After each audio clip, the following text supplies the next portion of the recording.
Good morning, everybody. Good morning to you. It's good to be with you here this morning. It's the opening bell. We're exactly at 9 a.m. Yeah, top of the hour. Please remember the information we discuss in this video is opinion. Please do not construe this as advice in any way. All right. I see Prince is right on it, right there. Beautiful, loving it. Prince, let's see what's happening in the markets today. All right. So, guys, very important for us to think about, it's midweek at this point in time.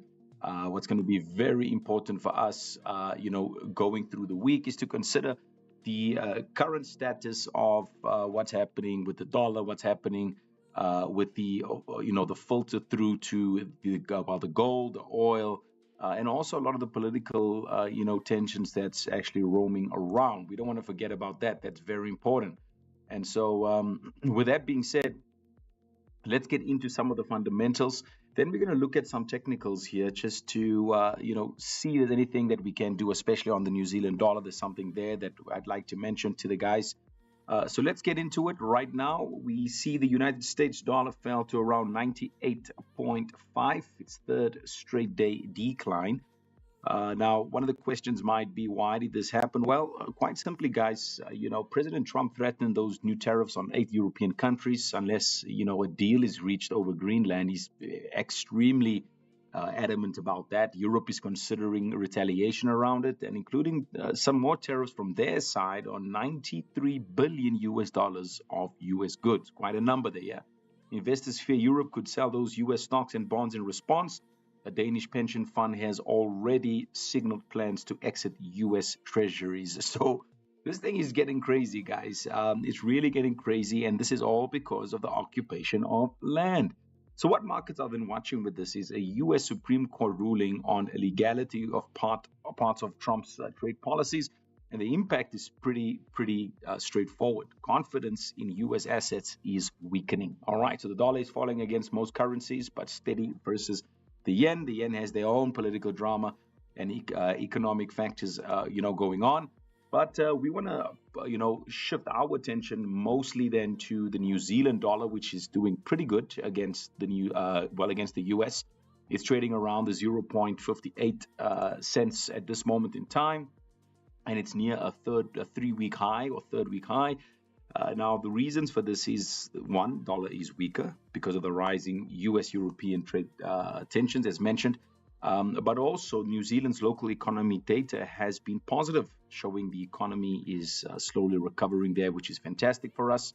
And then obviously, it does support the expectations that the Reserve Bank may raise those interest rates later this year. They're talking about about July. That's what they're actually talking about. I see Apalele there, no problem. Jules, good morning to you. Good morning to you as well.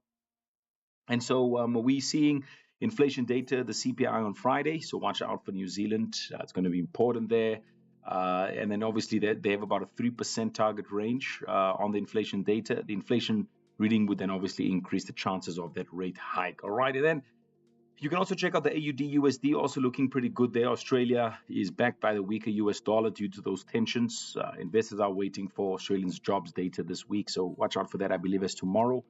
Job forecast there, plus minus 30,000 jobs after last month's surprise drop, and unemployment expected at 4.4%.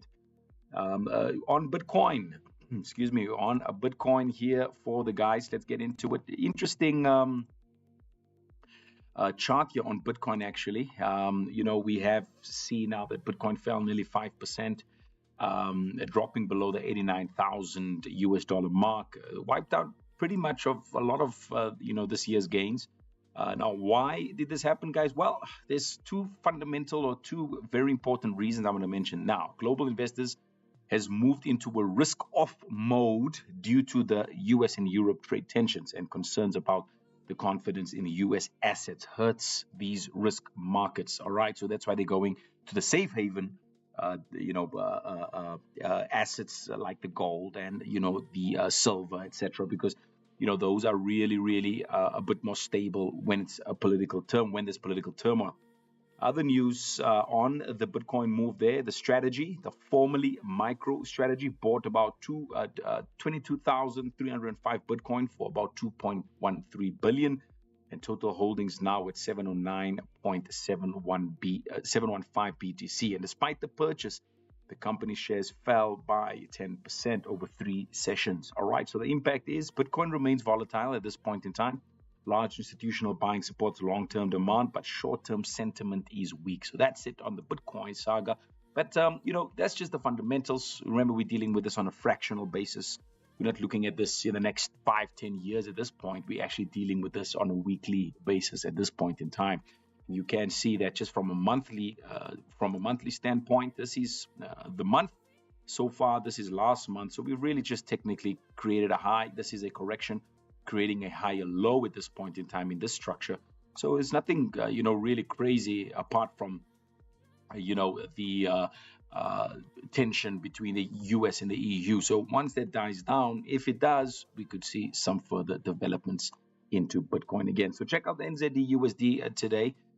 Check out NZD CAD today as well. I think you'll be pretty, okay with that one there. NZD CAD. And then you can also check out NAS 100. Ash is actually waiting for our close here. We had a sell-off yesterday with the NAS 100. We got a bit of, weaker stocks yesterday. The Dow shed 1.76%, S&P shed about 2.06%, and the Nasdaq, worst day since October, shed 2.39%. And so with that push to the downside, we're looking for a bit of a correction here. I'm actually just waiting for an hour candle to close and give me a great follow through here around the zone. This is a base that I'm working from. I actually found this base on a 15-minute frame, a 10, 12, and a 15-minute frame, and waiting for the hour to close above. If I get any of that, I'll be looking to go up for a short move to the upside to about 25,273 points. That's back to the high over here, and that will be it, waiting to see what happens further in the structure. If we do go up, then obviously this gap could be filled, but for now, I'm waiting to see what happens. So far, NZD looking good, NZD CAD looking good. And then don't forget CAD CHF. We've also had a weaker oil price there. So we're seeing the Canadian dollar also weaken a little bit here. We've had a momentum to the downside, looking for a bit of a correction now. And then we'll see how it then pushes through later on. All right.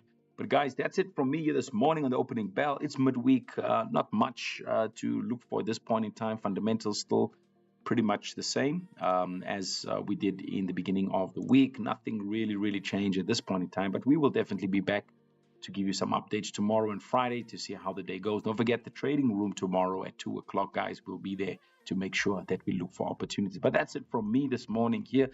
Don't forget, if you'd like to open up that account with us, guys, you can visit www.tdmarkets.com. You can also email us at k@tdmarkets.com. All right, that's it. Have a good one. I'll see you guys very soon. Ciao now.